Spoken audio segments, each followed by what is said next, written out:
jinn have a very unique power, which is truly bizarre, and physicists who are Muslims should really marvel at this. From the story of Sulaiman and Sheba, and that is the power to transform matter into energy and back into matter again.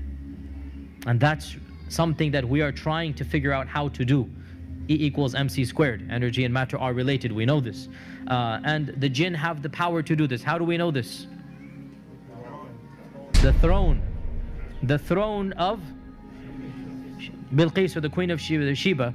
The throne that from Yemen to Jerusalem.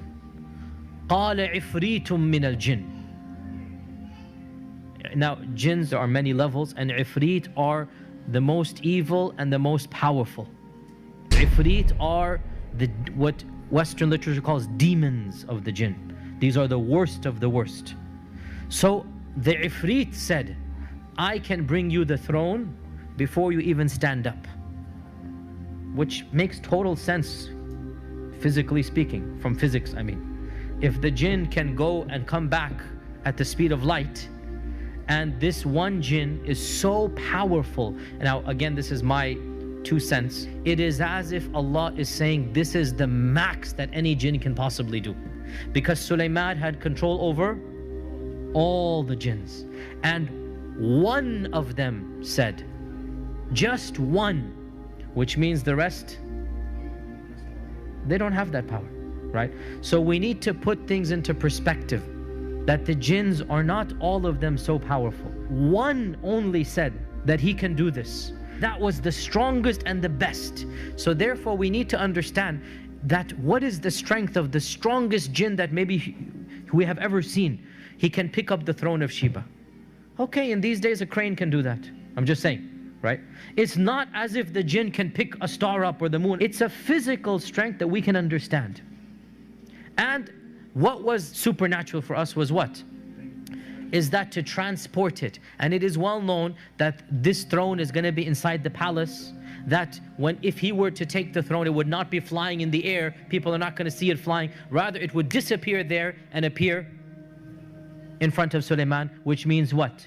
E equals mc squared here, right? Einstein was probably right in this regard. And this is what we believe, if we believe in the story, that it is possible somehow the jinn have the power to take matter, transform it to energy, take it all the way back and then reproduce it, right? And by the way, this is something that is well known, mutawatir, from the stories and whatnot, that it is possible for a magician to just produce an item that was lost, literally, and he goes, here it is, right? So what are some of the physical characteristics of the jinn? What are the jinn made of?